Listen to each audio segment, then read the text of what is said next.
ನಮಸ್ಕಾರ. ಇವತ್ತು ನಾವು ಒಂದು ತುಂಬಾನೇ ಇಂಟ್ರೆಸ್ಟಿಂಗ್ ವಿಷಯದ ಬಗ್ಗೆ ಮಾತಾಡೋಣ. ಭಾರತದ ಫುಡ್ ಮಾರ್ಕೆಟ್ನಲ್ಲಿ ಒಂದು ಹೊಸ ಕ್ರಾಂತಿನೇ ನಡೀತಿದೆ. ಅದುವೇ ಪ್ಲಾಂಟ್ ಬೇಸ್ಡ್ ಅಂದ್ರೆ ಸಸ್ಯ ಆಧಾರಿತ ಮೊಟ್ಟೆ.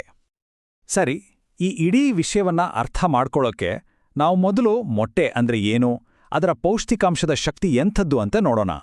ಅದಾದ್ಮೇಲೆ ಈ ಹೊಸ ಸಸ್ಯಾಹಾರಿ ಪರ್ಯಾಯ ಅಂದ್ರೆ ಏನು, ಅದರ ಬೆಲೆ, ಅದನ್ನ ಹೇಗೆ ಮಾಡ್ತಾರೆ, ಭಾರತದಲ್ಲಿ ಯಾರೆಲ್ಲ ಇದನ್ನ ಮಾಡ್ತಿದ್ದಾರೆ, ಮತ್ತೆ ಕೊನೆಗೆ ಇದೇನಾ ನಮ್ಮ ಆಹಾರದ ಭವಿಷ್ಯ ಅಂತನೂ ನೋಡೋಣ.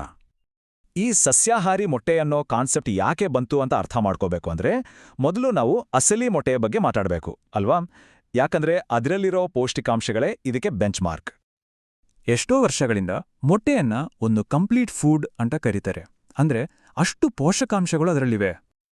ಒಂದೇ ಒಂದು ಸಣ್ಣ ಮೊಟ್ಟೆ, ಅದರಲ್ಲಿ ಎಷ್ಟೊಂದು ಪವರ್ ಇದೆ ಗೊತ್ತಾ? ಅದರಲ್ಲಿ ಪ್ರೋಟೀನ್ ಇದೆ, ವಿಟಮಿನ್ ಎ, ಬಿ12, ಡಿ, ಇ ಎಲ್ಲಾನೂ ಇದೆ.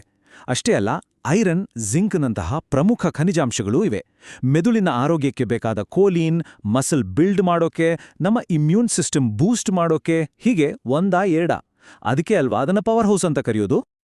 ಸರಿ, ಮೊಟ್ಟೆಯಲ್ಲಿ ಇಷ್ಟೆಲ್ಲ ಒಳ್ಳೆಯ ಗುಣಗಳಿವೆ, ಆದರೆ ಕೆಲವರು ಅದನ್ನ ತಿನ್ನಲ್ಲ.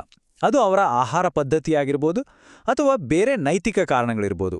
ಹಾಗಾದ್ರೆ ಅವರಿಗೇನು ಪರ್ಯಾಯ?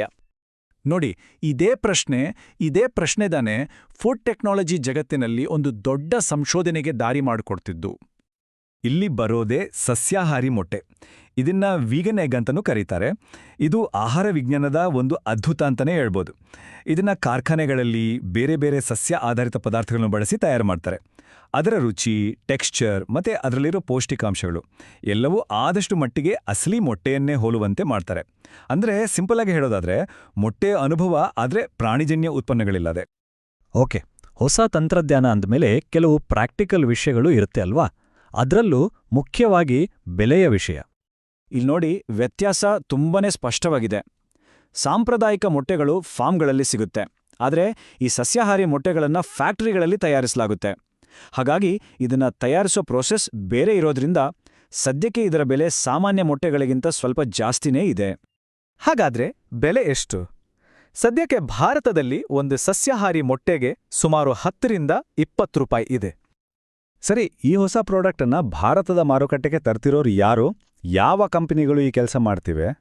ಭಾರತದಲ್ಲಿ ಈಗಾಗಲೇ ಕೆಲವು ಕಂಪನಿಗಳು ಈ ಫೀಲ್ಡ್ನಲ್ಲಿ ಮುಂಚೂಣಿಯಲ್ಲಿವೆ. ಬೆಂಗಳೂರಿನಲ್ಲಿ ಹೈಲ್ಯಾಂಡ್ ಫಾರ್ಮ್ಸ್, ಹೈದರಾಬಾದ್ನಲ್ಲಿ ಫಿಟ್ ಫಾರ್ ಫೈನ್ ಮತ್ತೆ ಪುಣೆ, ಮುಂಬೈನಲ್ಲಿ ನ್ಯೂಟ್ರಿಯಾನ್ ಫಾರ್ಮ್ಸ್ ಇವೆಲ್ಲ ಪ್ರಮುಖ ಕಂಪನಿಗಳು. ಇದೆಲ್ಲ ನೋಡಿದ್ಮೇಲೆ ಒಂದು ದೊಡ್ಡ ಪ್ರಶ್ನೆ ಮೂಡುತ್ತೆ. ಇದು ಕೇವಲ ಒಂದು ಹೊಸ ಪ್ರಾಡಕ್ಟ್ ಅಷ್ಟೇನಾ, ಅಥವಾ ನಮ್ಮ ಆಹಾರ ಪದ್ಧತಿಗಳ ಭವಿಷ್ಯದ ಬಗ್ಗೆ ಮತ್ತೆ ಅದರಲ್ಲಿ ಟೆಕ್ನಾಲಜಿಯ ಪಾತ್ರದ ಬಗ್ಗೆ ಏನನ್ನೋ ಹೇಳ್ತಿದ್ಯಾ? ಈ ಒಂದು ಮಾತು ಕೇಳಿ, ಅತಿದೊಡ್ಡ ಆವಿಷ್ಕಾರಗಳು ನಮ್ಮ ಕಣ್ಣ ಮುಂದೆನೇ ಅಡಗಿರ್ತವೆ, ಹೆಚ್ಚಾಗಿ ನಮ್ಮ ಊಟದ ತಟ್ಟೆಗಳಲ್ಲಿ. ಎಷ್ಟು ನಿಜ ಅಲ್ವಾ? ನಾವು ದಿನಾ ತಿನ್ನೋ ಊಟದ ಬಗ್ಗೆನೇ ಹೊಸದಾಗಿ ಯೋಚನೆ ಮಾಡಿದ್ರೆ ಎಷ್ಟೊಂದು ಬದಲಾವಣೆ ತರಬಹುದನ್ನೋದಕ್ಕೆ ಇದೊಂದು ಒಳ್ಳೆ ಉದಾಹರಣೆ. ಹಾಗಾದರೆ ಈ ಇಡೀ ಚರ್ಚೆಯ ಕೊನೆಯಲ್ಲಿ ನಾವು ಕೇಳ್ಕೊಳ್ಬೇಕಾದ ಪ್ರಶ್ನೆ ಒಂದೇ: ಈ ಸಸ್ಯಾಹಾರಿ ಮೊಟ್ಟೆಯಂತಹ ಪರ್ಯಾಯಗಳು ಕೇವಲ ಕೆಲವರಿಗೆ ಮಾತ್ರ ಇರೋ ಒಂದು ಆಯ್ಕೆನ, ಅಥವಾ ನಮ್ಮ ಆಹಾರ ಪದ್ಧತಿಯಲ್ಲಿ ಒಂದು ದೊಡ್ಡ ಬದಲಾವಣೆಯ ಆರಂಭವನ್ನ ನಾವು ನೋಡ್ತಾ ಇದ್ದೀವಾ? ಯೋಚನೆ ಮಾಡಬೇಕಾದ ವಿಷಯ.